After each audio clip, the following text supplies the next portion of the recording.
Hello, I'm Robert Mackenzie, and welcome again to the University of Chicago. It was here in 1976 that Milton Friedman, professor of economics, learned that he'd been awarded that year's Nobel Prize for economic science. The university is, in a sense, his intellectual and professional home, and that's why Free to Choose has been coming here for the past several weeks. Now, the subject tonight is education, and it's often pointed out that there's intense dissatisfaction in many quarters with the state of public education. Billions poured in of taxpayers' money, yet too many youngsters leaving school without adequate skills in reading and other such equipment they'll need later on in life. Well, now, when that happens, what can be done about it? Milton Friedman, himself a teacher most of his life, has diagnosed the problem, and he believes he has a solution, as we'll see in this film.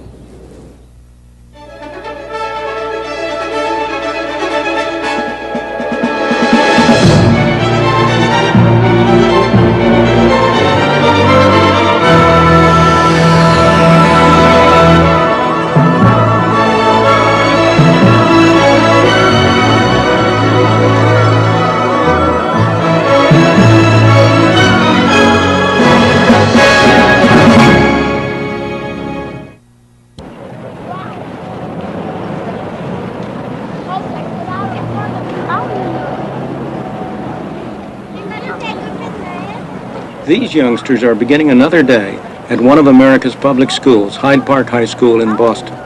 What happens when they pass through those doors is a vivid illustration of some of the problems facing America's schools.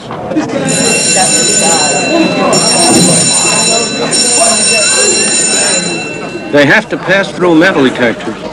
They're faced by security guards looking for hidden weapons. They're watched over by armed police.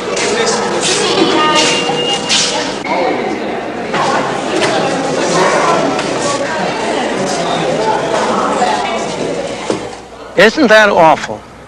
What a way for kids to have to go to school through metal detectors and to be searched. What can they conceivably learn under such circumstances? Nobody is happy with this kind of education. The taxpayers surely aren't. This isn't cheap education. After all, those uniformed policemen, those metal detectors have to be paid for.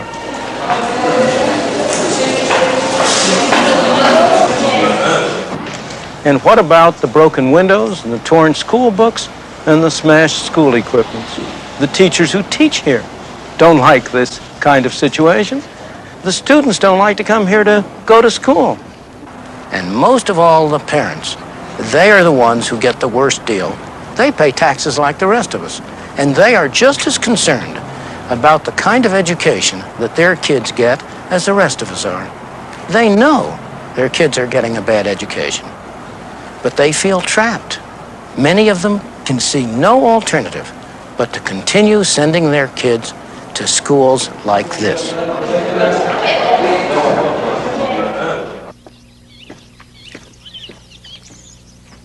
To go back to the beginning, it all started with the fine idea that every child should have a chance to learn his 3 R's. Sometimes in June, when it gets hot, the kids come out in the yard to do their lessons, all 15 of them, ages 5 to 13, along with their teacher. This is the last one-room schoolhouse still operating in the state of Vermont. That is the way it used to be. Parental control, parents choosing the teacher, parents monitoring the schooling, parents even getting together and chipping in to paint the schoolhouse as they did here just a few weeks ago. Parental concern is still here, as much in the slums of the big cities as in bucolic Vermont. But control by parents over the schooling of their children is today the exception, not the rule. Increasingly, schools have come under the control of centralized administrations, professional educators deciding what shall be taught, who shall do the teaching, and even what children shall go to what school. The people who lose most from this system are the poor and the disadvantaged in the large cities. They are simply stuck. They have no alternative.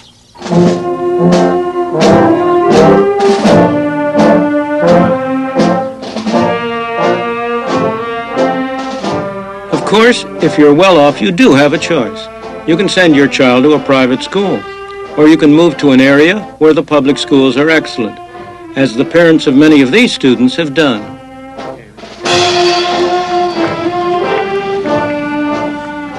These students are graduating from Weston High School in one of Boston's wealthier suburbs. Their parents pay taxes instead of tuition, and they certainly get better value for their money than do the parents in Hyde Park. That's partly because they've kept a good deal of control over the local schools, and in the process, they've managed to retain many of the virtues of the one-room schoolhouse. Thomas Andrew Green, Margaret R. Torrey. Students here, like Barbara King, get the equivalent of a private education. They have excellent recreational facilities. How does his plan differ? They have a teaching staff that is dedicated and responsive to parents and students. Barbara. He's decisive. He's a red. There's an atmosphere which encourages learning. Yet the cost per pupil here is no higher than in many of our inner-city schools. The difference is that at Weston, it all goes for education and that the parents still retain a good deal of control. Unfortunately, most parents have lost control over how their tax money is spent. Ava Bell goes to Hyde Park High. Her parents, too, want her to have a good education. But many of the students here are not interested in schooling. And the teachers, however dedicated, soon lose heart in an atmosphere like this. Ava Bell's parents are certainly not getting value for their tax money. I think it's a shame, really, that parents are being ripped off like we are. When I say, I'm talking about parents like me that work every day, scuffle to try to make ends meet. We send our kids to school hoping that they'll receive something that will benefit them in the future for when they go out here and compete in the job market. Unfortunately, none of that is taking place out at Hyde Park. Children like Ava are being shortchanged by a system that was designed to help them. But there are ways to give all parents more say over their children's schooling.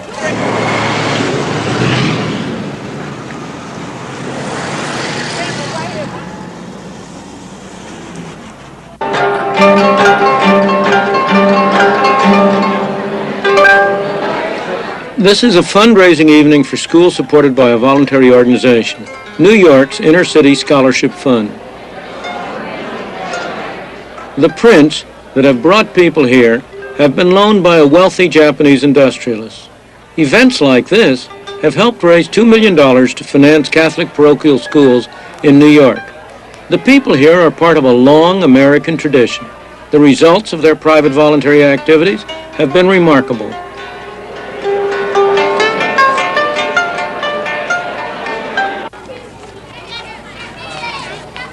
This is one of the poorest neighborhoods in New York City, the Bronx. Yet this parochial school, supported by the fund, is a joy to visit. Boys and girls, we're going to start the workshop now. You start out with task 1, put the words in alphabetical order. The answers are on my... The youngsters here, from poor families, are at St. John Chrysostom's because their parents have picked this school. And their parents are paying some of the costs from their own pockets. The children are well behaved, eager to learn.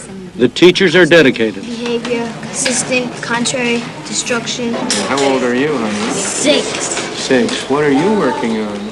The cost per pupil here is far less than in the public schools, yet on the average the children are 2 grades ahead. That's because teachers and parents are free to choose how the children shall be taught. Private money has replaced tax money, and so control has been taken away from the bureaucrats and put back where it belongs. This doesn't work just for younger children. In the 60s, Harlem was devastated by riots. It was a hotbed of trouble. Many teenagers dropped out of school.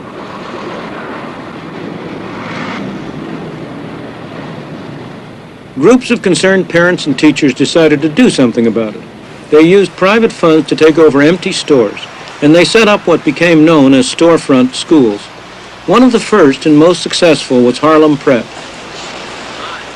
It was designed to cater to students for whom conventional education had failed. he was a very dangerous president in the sense that he was excessively popular. Many of the teachers didn't have the right pieces of paper to qualify for employment in public schools. That didn't stop them from doing a good job here. A lot of the students had been misfits and dropouts. Here they found the sort of teaching they wanted. After all, they had made a deliberate choice to come to Harlem Prep. It was a very successful school. Many students went on to college, and some to leading colleges. But after some years, the school ran short of cash. The Board of Education offered Ed Carpenter, the head of the school and one of its founders, tax money, provided he would conform to their regulations. I love him, and we got along, and I know he's busy, but sometimes... After a long battle to preserve independence, he finally gave in. The school was taken over by bureaucrats. And I know he doesn't, but I was a little bit hurt. And basically we have 3. I felt that a school like Harlem Prep would certainly die and not prosper under the rigid bureaucracy of a Board of Education. We had to see what was going to happen. I didn't believe it was going to be good. I am right. What has happened since we've come to the Board of Education is not all good. It's not all bad, but it's more bad than good. Now, again, we divide things into categories, but the categories really what? The school may not look different yet, but 30 of the former teachers have gone. Ed Carpenter has resigned. The school is being moved to a traditional school building. No one, except maybe the bureaucrats, is very optimistic about its future. Unfortunately, the strangling of successful experiments by bureaucrats is not unusual. The same thing happened in California, at a place called Alum Rock. For 3 years, parents at this school could choose to send their children to any of several specially created mini-schools, each with a different curriculum. The experiment was designed to restore choice to those who were most closely involved, the parents and the teachers. Probably the most significant thing that happened was that the teachers, for the first time, had some power, and they were able to build the curriculum to fit the needs of the children as they saw it. The state and local school board did not dictate the kind of curriculum that was used in McCollum School. The parents became more involved in the school. They attended more meetings. Also, they had a power to pull their child out of that particular mini-school if they chose another mini-school. At least in my opinion, Giving parents greater choice had a dramatic effect on educational quality.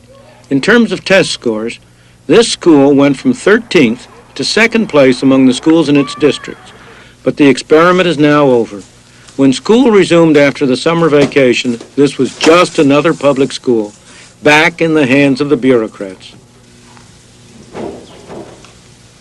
Giving parents a choice is a good idea, yet it always meets with opposition from the educational establishment. This is Ashford, a town in the south of England.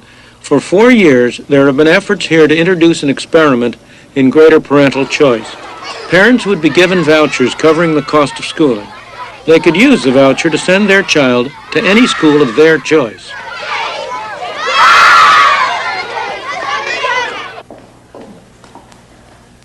I have long believed that children, teachers, all of us, would benefit from a voucher system. But the headmaster here, who happens also to be secretary of the local teachers union, has very different views about introducing vouchers. We see this as a barrier between us and the parent. This sticky little piece of paper in their hand, coming in and under duress, you will do this or else. We make our judgment because we believe it's in the best interest of every Willie and every little Johnny that we've got, and not because someone's going to say, if you don't do it, we will do that. It's this sort of philosophy of the marketplace that we object to. In other words, Mr. G objects to giving the customer, in this case the parent, anything to say about the kind of schooling his child gets. Instead, the bureaucrats should decide. We are answerable to parents through our governing bodies, through the Inspectorate to the Kent County Council, and through Her Majesty's Inspectorate to the Secretary of State. These are people, professionals, who are able to make professional judgments. But things look very different from the point of view of parents. Jason Walton's parents had to fight the bureaucracy, the professionals, for a year before they could get him into the school that they thought was best suited to his needs. As the present system stands, I think parents have got no freedom of choice whatsoever. They are told what is good for them by the teachers. They are told that the teachers are doing a great job, and they've just got no say at all. If the voucher system were introduced, I think it would bring teachers and parents together, I think closer. The parent that is worried about his child would remove their child from a school that wasn't giving a good service and take it to one that was. And if a school is going to crumble because it's got nothing but vandalism, it's generally slack on discipline, and the children aren't learning, well, that's a good thing from my point of view. Even good schools like this would benefit from a voucher system, from having to shape up or see parents take children elsewhere. But that's not how it looks to the headmaster. I'm not sure that parents know what is best educationally for their children. They know what's best for them to eat. They know the best environment they can provide at home. But we've been trained to ascertain the problems of children, to detect their weaknesses, to put right those things that need putting right. And we want to do this freely, with the cooperation of parents, and not under any undue strains. Well, I can understand the teacher saying, yes, it's a gun at my head, but they've got the same gun at the parent's head at the moment. The parent goes up to the teacher and says, well, I'm not satisfied with what you're doing, and the teacher can say, well, tough. You can't take him away, you can't move him, you can't do what you like, so go away and stop bothering me. That can be the attitude of some teachers today, and often is. But now that the positions are being reversed and the roles are changed, I can only say tough on the teachers. Let them pull their socks up and give us a better deal and let us participate more. In America, there is one part of education where the market has had extensive scope. That's higher education. These students attend Dartmouth College, a private school founded in 1769. The college is supported entirely by private donations, income from endowment, and student fees. It has a high reputation and a fine record. 95% of the students who enroll here complete their undergraduate course and get a degree. The students here pay high fees which cover most of the cost of the schooling which they get.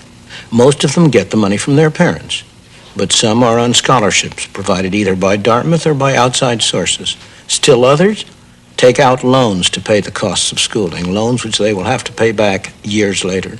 Still others work either during the school year or during the summer to pay the costs. Many students work in the college's own hotel. This girl is helping to pay her own way, which is pretty good evidence that she's serious about getting an education. Lovely sauce for the fish. Sure, it's a lemon and butter sauce. Would that be okay? Parents of prospective students come here on shopping expeditions to check out the product before they buy. What you have here is a private market in education. The college is selling schooling. The students are buying schooling. And as in most such markets, both sides have a strong incentive to serve one another. For the college, it has a strong incentive to provide the kind of schooling that its students want. If it doesn't, they can simply pick up and go elsewhere. For the students, they want to get their money's worth. They are customers, and like every customer everywhere, they want to get full value for the money they are paying. Really would like to know where the chromium is binding on these nucleotides. There is some stuff here we're supposed to want. And so, much of the success here comes from the fact that students understand precisely the costs involved, and they are determined to get their money's worth. Different compounds dilute. They send you sheets saying how much everything costs all the time so that you know exactly, you can break it down per lecture. And when you see each lecture costing $35 and you think of the other things you can be doing with the $35, you're making very sure that you're going to go to that lecture. Many of the buildings and facilities at Dartmouth have been donated by private individuals and foundations. Like other private universities, Dartmouth has combined the selling of monuments with the provision of education, and the one activity reinforces the other. Our full program in women's studies. The students, in effect, earn part of their keep by helping to solicit alumni for contributions, knowing full well that they will be solicited in their turn. If we could get any sort of pledge from you, it would be greatly appreciated. It's another way in which the real value of education is brought home. Right. Well, I can't tell you how much the alums... Really, it's because of your donations and people like you that I'm able to go to Dartmouth. Otherwise, I'd be paying more than $12,000. Well, thank you. You pay about 50% of our tuition. I don't know if you're aware, but that's fine. Actual pledges and half. This may not be the usual idea of an economic market, but it is nonetheless a marketplace where buyers can choose and sellers must compete for custom. For the 1978 Right, I realize that too. What happens when the educational market is distorted? Look at state colleges and universities. Their fees are generally very low, paying for only a small part of the cost of schooling. They attract serious students, just as interested in their education as the students at Dartmouth or other private schools. But they also attract a great many others. Students who come because fees are low, residential housing is good, food is good, and above all, there are lots of their peers. It's a pleasant interlude for them. The University of California at Los Angeles. For those students who are here as a pleasant interlude, going to class is the price they pay to be here, not the product they are buying. We frequently wind up with people who cannot compete favorably with even the average person here.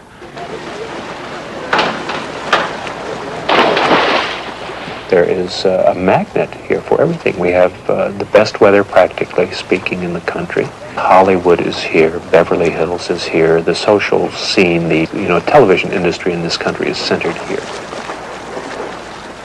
The justification for using tax money to support institutions like this is supposed to be so that every youngster, regardless of the income or wealth of his parents, can go to college. A few youngsters from poor families are here, but not very many.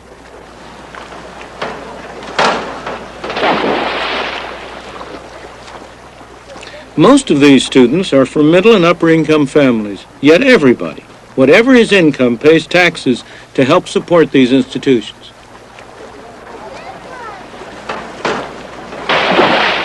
That is a disgraceful situation. It's hardly what public education was all about. These students are being subsidized by people who will never go to college. That means that on the average, people who will end up with higher incomes are being subsidized by people who will end up with lower incomes. And in addition, the quality of undergraduate education is poor.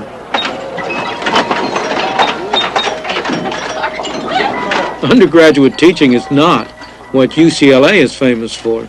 Aside from its athletic teams, UCLA's reputation is for graduate work and research.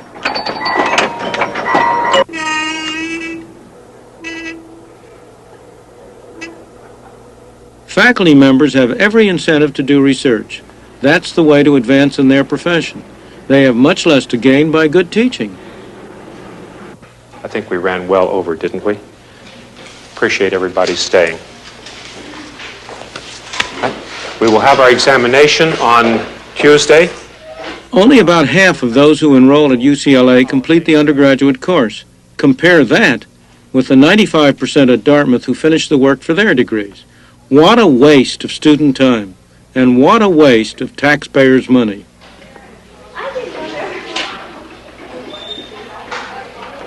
What should we do about this disgraceful situation? We must not deny any young man or woman who desires one an education. Everyone who has the capacity and the desire to have a higher education should be enabled to do so, provided they are willing to undertake the obligation to pay the costs of their schooling, either currently or in later years out of the higher income that their education will make possible. We now have a governmental program of loans which is supposedly directed to this objective, but it's a loan program in name only. The interest rate charged is well below the market rate. Many of these loans are never paid back. We must have a system under which those who are not able or do not go to college are not forced to pay for those who do.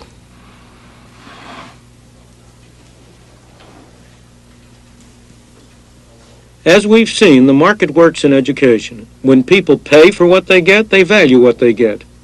The market works in higher education. The state of being uneducated, you don't know enough.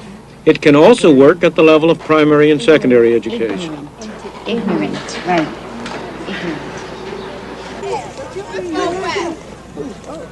Until we change the way we run our public schools, far too many children will end up without being able to read, write, or do arithmetic. That's not what any of us wants. The system is not working, and it is not working because it lacks a vital ingredient. The experts mean well, but a centralized system cannot possibly have that degree of personal concern for each individual child that we have as parents. The centralization produces deadening uniformity. It destroys the experimentation that is a fundamental source of progress.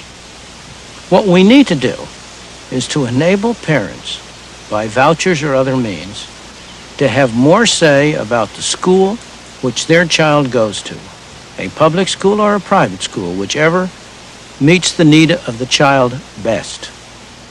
That will inevitably give them also more say about what their children are taught and how they are taught. Market competition is the surest way to improve the quality and promote innovation in education as in every other field.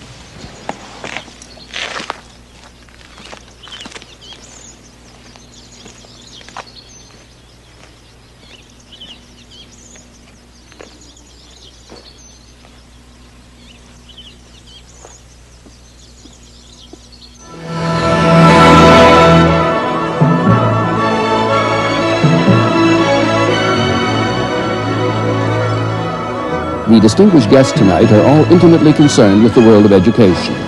So let's find out how they react to Friedman's analysis. I think it's very foolish to throw out something that you've got and that has some shortcomings, but is very, very good in order to try out someone's pet ideas. Well, before we ask Milton to reply to that, let's get other views on that same quotation.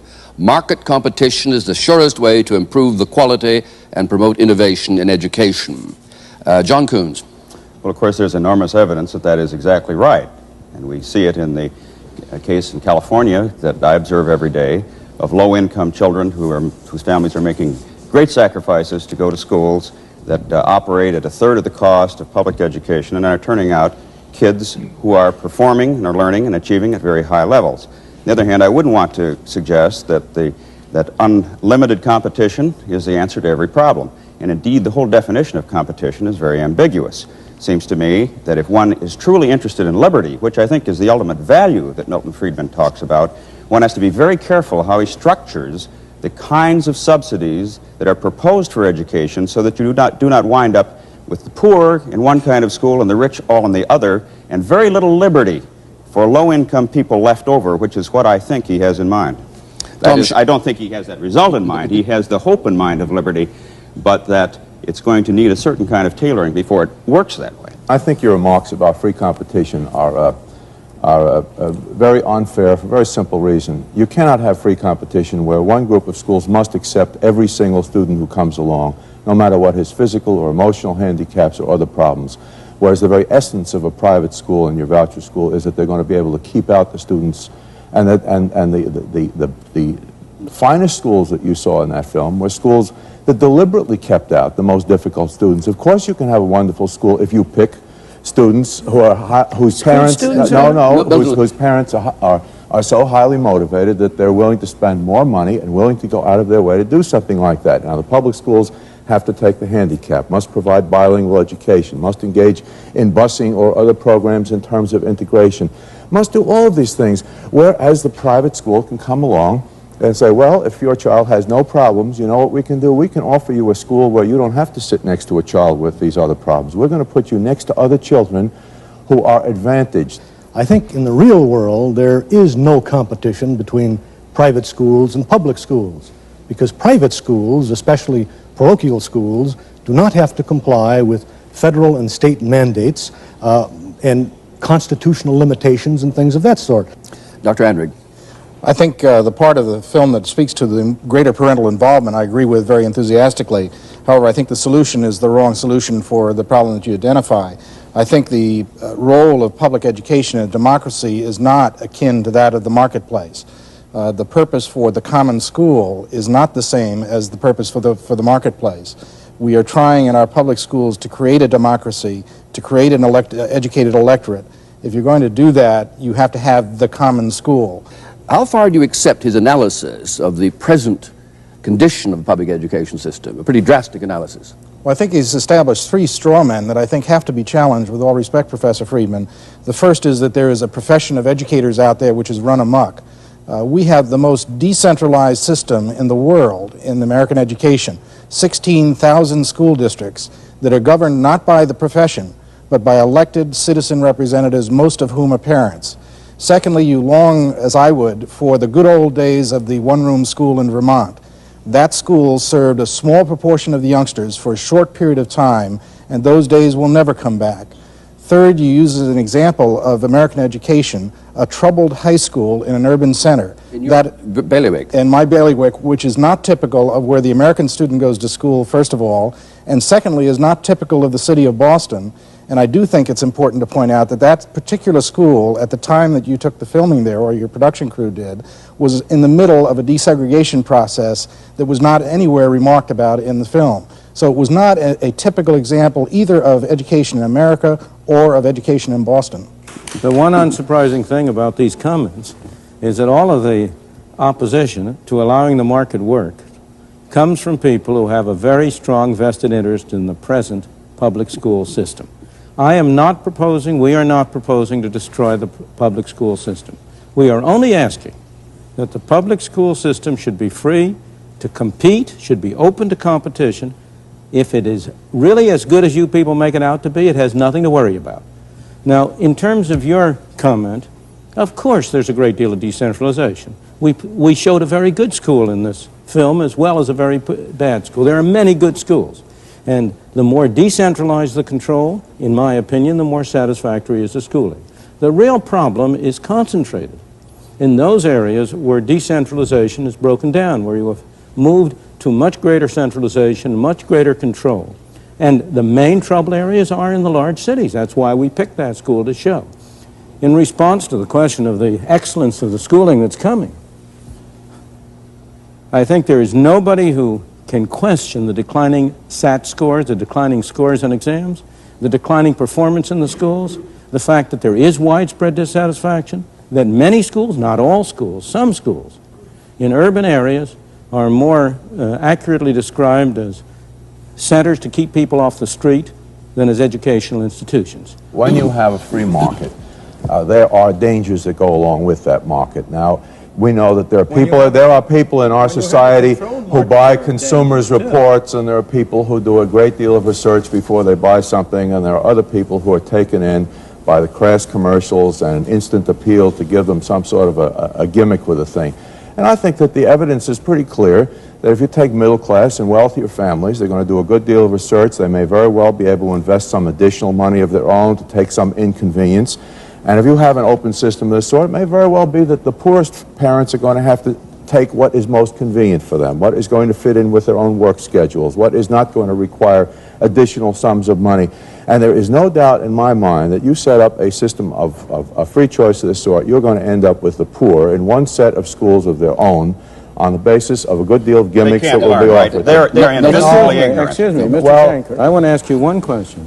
How do you explain the fact that there is no area of the free market, no area of the private market, in which the poor people who live in the ghettos of our major cities are as disadvantaged as they are with respect to the kind of schooling they can get. I want you to name me any aspect of the private market. They're not as disadvantaged in the kind of supermarkets they can go to. They're not as disadvantaged even in the kind of housing they can occupy as they are in respect of the kind of schooling their children can go to. What's your evidence for that? I don't think you have any evidence for that. They're trying to get out. They're trying desperately to get out. Families who have very low incomes are trying to get into the parochial schools that you're talking about. And they're trying to get out of the slums, and they're trying to get into different neighborhoods. They're trying to do all sorts of things. They're doing better on that. They're doing better on that. And instead, in a free choice system, you would have more heterogeneous schools, in my opinion. Far less segregation by social and economic class than you now have. Because now what Dr. Henry? It just doesn't hold up by the very examples you've used. Excuse me, it so happens that right now, the parochial schools are the only alternative really available to low-income people. Do they take all the children who want to get in? The reason for that is that it's very hard to sell something when other people are giving it away. Anybody who wants to send his child to a non-public school has to pay twice for it, once in the form of taxes and once in the form of tuition. Under the kind of voucher scheme that Jack Coons and I would support, that difficulty would be eliminated. You would now have a situation in which the low-income people would have the kind of bargaining power, the kind of possibility of choice that those of us who are in the upper income groups have had all along. I want to move, Jack Coons, I want you to come in now. I know you're in principle advocating the voucher system. Could you give us the case as you see it? I know you've got your differences with Milton on it, but let's have the case. What we are doing in California is establishing a form of change, possible change, proposing a change, in which lower income people will get information along with the opportunity to go to any school of their choice and transportation to get there. Of course they need information. Anybody needs information in a market, and they need information from independent sources, not from the schools themselves, and that's the way the initiative is designed, to come from independent sources. Now, we believe that ordinary people can make the best judgments for their children about where they should go if they're given good professional advice. And it also helps teachers because they can, for the first time, be professionals. They can act like real professionals because they don't have a captive audience. They don't dominate their client, they respect their client, and they deal with them on the basis of contract. What could be better for teachers than for the first time to become people who are dealing in a democratic and respectful way with clientele instead of with captives? I am concerned that voucher systems will lead towards havens for white flight, will lead towards a dual school system in the sense that you have one school system operating under one set of rules, the other school system, the public school system, operating under carefully articulated educational policy in any given state. In fact, and that's why I think in Los Angeles County, the movement to private schools last year was less, a smaller percentage than in the statewide pattern. You may have 5 or 10% of the students who have very severe problems and come from families with very severe problems, and those students take up 95% of the time of the teachers and the administrators, and the other children aren't getting an education. Now, you're going to set up your voucher school. Are your voucher schools going to accept these tough children? You bet they are. Well, they accept these. And those kids, if they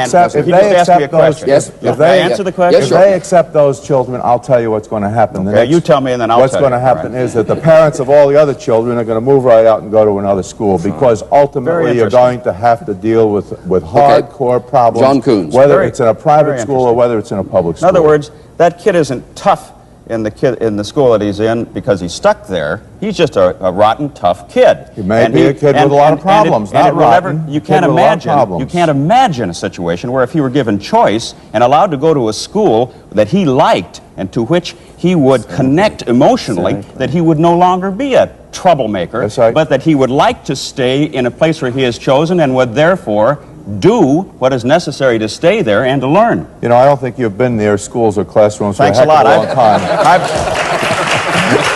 I happen to have 5 kids who've done a lot of time in public and private schools both. We're not talking about the problems that your children have. Let's around the table. I have to get to this point because I think it's a very crucial one. I don't think Mr. Schenker is saying that you should never use a doctor if you have cancer who hasn't himself had cancer. I Let's say get that. rid of the idea that the only people who are competent to judge about whether a school is good or bad is a parent who at the moment has children in that school. The plain fact is that children are not born troublemakers. They do not emerge from the womb. Some of them do, of course, but most of them do not. Most of the cases of the tough kids in the schools you're talking about are tough kids because they're lousy schools, because the schools do not evoke their interest, because the school does not attack. You're dead Give wrong. them choice. You're Give dead them wrong. choice. Now, wait a minute. Now, Jack I want said. Greg Henry on this one. Milton, It's not often I have a chance to tell a professor he's wrong, but with all respect, Professor, the problems that you see in the urban schools of this country are not problems of the schools. They're problems of poverty. And they're problems of what do you do when, for demographic and sociological and economic reasons in a country like ours, you begin to concentrate those people who are poor in the inner and older parts of the cities of our country. That's when the problem comes. And it's not just a problem of schools. It's a problem of housing, of jobs, of medical care, of social services, and the same problems crop up. And to say that the answer to that is take one part of that element and say just set up a competitive marketplace is not dealing with the problem. The problem is the problem of poverty. We've dealt with the problem. I am struck with the anomaly that arises out of any of this discussion of the voucher system. The facts are that government support, call it subventions, call it direct aid, call it grants and aid, call it vouchers, call it anything, will lead ultimately to government control of the private schools, thus undercutting the alternative nature of private schooling and hurting it at its very source. Well, then you ought to look at our initiative. With that in the, on the higher education level, you had the whole GI Bill. Did the GI Bill really lead fundamentally to control of all the schools? There's a fundamental difference between government giving money to an institution, to a school.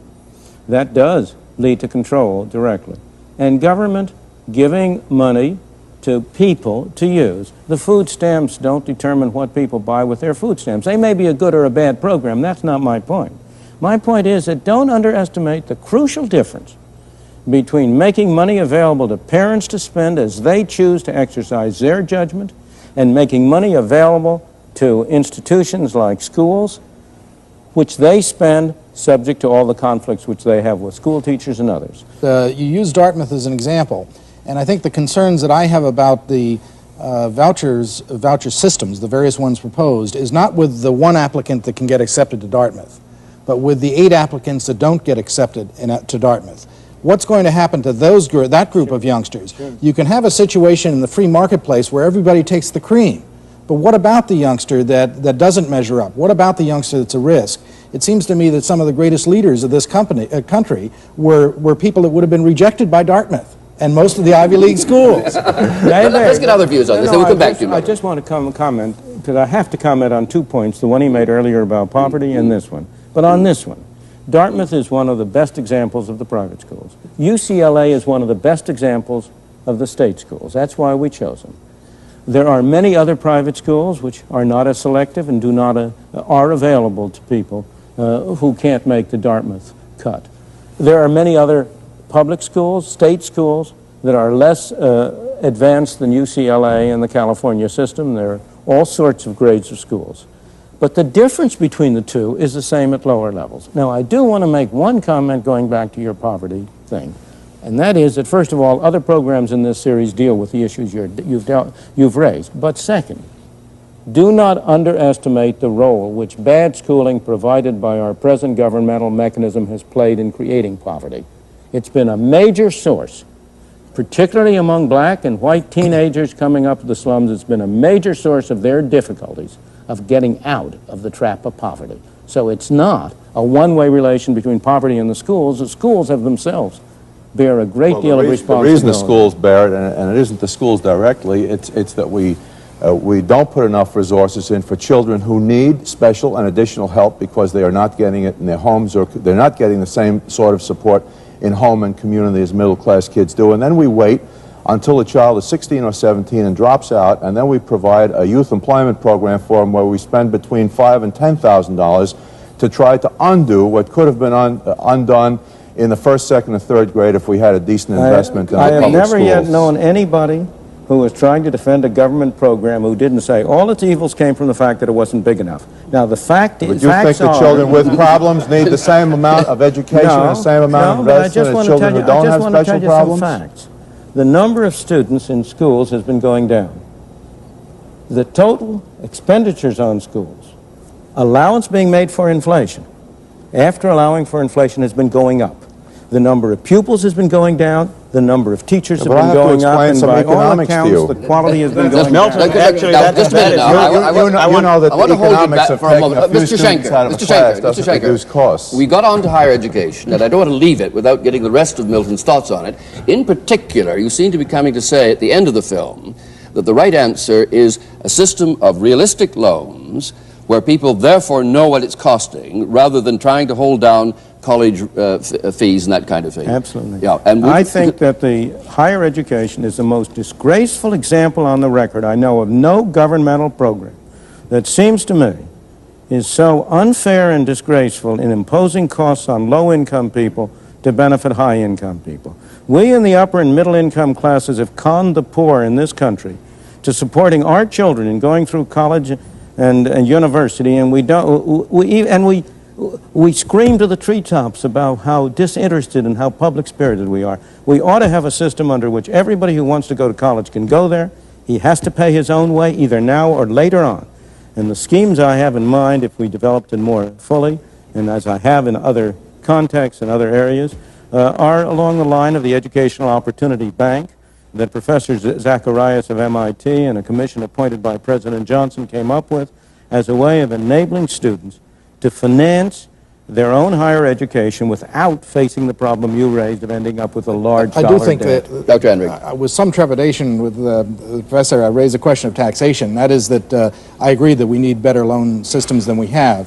But as I understand the American tax system in general, as a generality, it is a graduated system. Absolutely. It is an equalizing system. And to reach the conclusion no, that it is not. It's on paper, but you got to look at the facts. Well, what I'm trying, it is a system which the wealthier get, or the middle class gets taxed more than somebody who's making a lesser salary. To say then that the poor are funding that's true public higher education, where middle class youngsters, and by the way, a lot of poor youngsters go as well, it doesn't fit with my understanding, at least, of the tax system. Now, I'm not an economist, I admit it. Well, it turns out that there have been some very careful studies made of exactly what you're describing. There's one particularly careful one for California. There's one for Florida. These show, it's not a minor item, that if you take the total receipts from expenditures on higher educations going to the lower classes and the total taxes they pay that are used for higher education, the lower classes are paying more than they're getting, and the higher classes are getting more than they are paying for. Now, I'm myself a beneficiary of this subsidy. I'm one of the worst cases on record. I went to a state school, Rutgers University. I went on a state scholarship. The poor suckers in the state of New Jersey paid for my going to college. I personally think that was a good thing. There are many people who have different opinions about that. But I personally think it was a good thing. But I don't see any reason whatsoever why I shouldn't have been required to pay back that money. Individuals pursuing their separate individual interests also provide public benefits. Of course, I think that the public benefited from my getting an education, but the primary beneficiary was me. I was the one who got the benefit from it. I was the one who had the higher income. No, you benefited. I know I benefited. I don't know about the public. I'd like others of you to react, though, to the idea of moving from state education at the higher level, which is based upon low fees in state universities, in favor of a loan system. This is hotly debated in many other countries, too. What's your own feeling about that? Being a tenured professor at a state university, I suppose you really put me on the spot. I hope none of my friends are listening, but I tend to agree in general with Milton Friedman that we ought to find a way to open up to all classes, all income classes, the kinds of opportunities that the middle class have at my university. And I cannot give you, we don't have time to go through all of the kinds of ways in which we would do it, but I would, just personally, it seems to me we ought to let people come free at the beginning and pay it back out of their income over their lifespan. So if they make a lot of money, they pay back a lot of money. Perhaps we can run the whole university in the future on their success to which we contributed with our teaching. And if they don't make any money, they don't pay anything back, and that's okay too.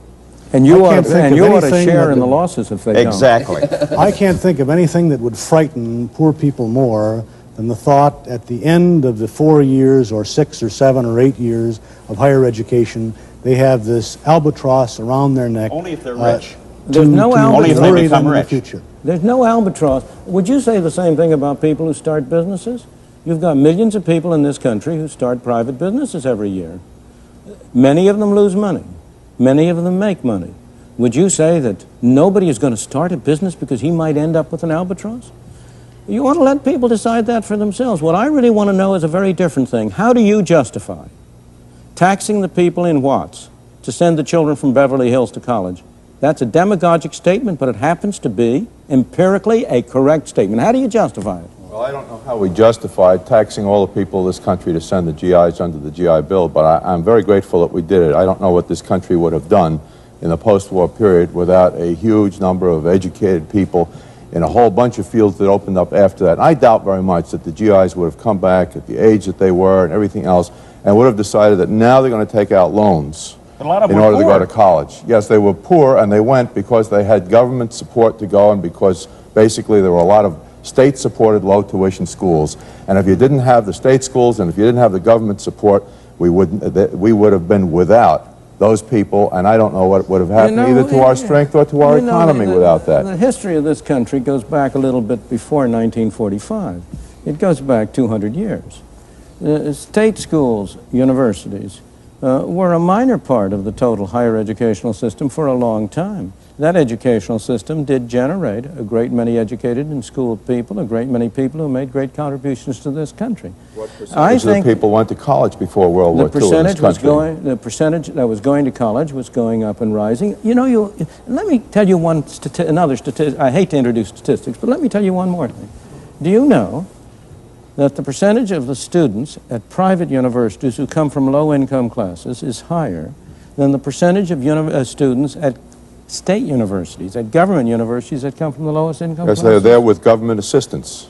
Most cases they're there with government assistance, which in many cases favors the privates as against the public schools. In most cases, they're there with private scholarships that have been contributed by people, which is all to the good. Dr. Henry, we come back to the point that I tried to make earlier with Dartmouth. The reason the public higher education system developed, the reason that you have the UCLAs and others is not simply that government went amok or bureaucrats went that way, but because 8 of those students were not getting into Dartmouth, and there was not a place for them. And it was public higher education that opened up its doors to those students. Those are the youngsters that now have an opportunity they wouldn't have had before. I think on the issue of loans, that it's as with all complex human tasks, it's not an either-or situation. You need a mix of strategies. I think you need a mix of strategies on the issue of alternatives for youngsters in schools. I think you can have, as indeed you do have, alternatives within public school systems. I think you can have alternatives within schools. I think you can have competition through open enrollment kinds of arrangements. I am fearful, however, always, for those 8 youngsters that can't get in to something which is basically selective and exclusive. If you can assure us that those 8 youngsters all will be provided with equal attention, equal opportunity, and equal rights, then I would begin to be more interested in the alternative. But I want to suggest to you that we're not proposing, neither Jack Coons nor I, to dismantle anything. We're only saying put up or shut up. Either show that you can produce the kind of education people are willing to go and get, or reduce your size, go out of business. We are only proposing that there be a wider range of alternatives. Now, it is not true. Now, let me put a different point to you. There are a small minority of people who are problems. Is it desirable to impose a straitjacket on 100% of the people or 90% of the people in order to provide special assistance or special help to 4 or 5 or 10% of the people? Not at all. I think that there's a big difference between 2 kinds of systems. One kind of system in which the great bulk of parents have effective freedom to choose the kind of schools their children go to, whether at the lower or the higher level. And there are programs and provision for a small minority. That's one kind of a system. That isn't what we have now. What people in the public school system, people like yourself, do, they do not want to give up the monopoly of the public school system any more than the post office wants to give up the monopoly of delivering mail. Well, I think you attribute the monopoly desire to the bureaucrat. And I don't think that's right. The concern of the public school is for being sure that every youngster in this country gets access to a public education. Excuse me, you have had an attempt to introduce voucher experiments around the country. Every one of those attempts, as at Alum Rock and elsewhere, has been prevented by the opposition of the educational bureaucracy. Oh, but no, you can't. That's a glittering generality. That was true in New Hampshire. It was true in Connecticut. It's not true in Alum Rock, because Alum Rock was not what you might call a voucher system. It was a kind of a system of free choice within public schools. All right. And whereas one school did better in its scores, others did worse, and when you measured the whole system, when it was all over, the scores were exactly the same as they were before, except that some students had moved to other schools and the grades were better in one school as against another. We do very strongly oppose a voucher system which will end up with public schools being abandoned and thereby destroyed largely. They will become the schools for those who can't get in anywhere else or who are expelled elsewhere. So if you because have a if you voucher compel public schools to educate all children, including the most difficult, and if you have other schools... It isn't compelling public schools, it's compelling parents. No, it's public schools. The public school cannot say to a parent, your child is very difficult, your child throws things, your child screams and yells, your child takes all the attention of the teacher, therefore get out and go find a private school. On the other hand, you have hundreds of private schools in this country where when they get a very disturbed child, out that child goes, and where does that child go? The public schools must take them. But look at the and that's what we have. We have one system of schools which cream and which throw out the most difficult. You know, it would be like a hospital throwing out all the sick patients and keeping the healthy ones. Well, there we leave this week's discussion. I hope you'll join us for the next episode of Free to Choose.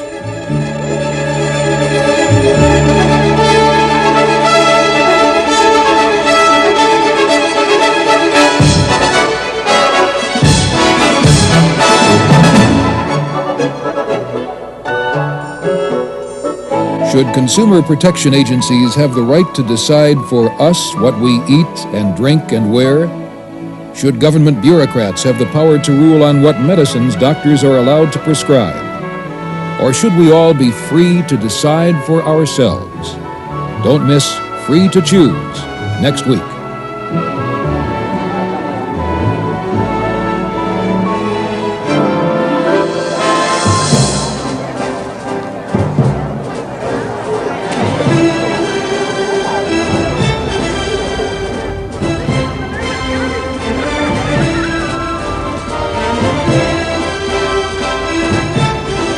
This is the code that the system uses.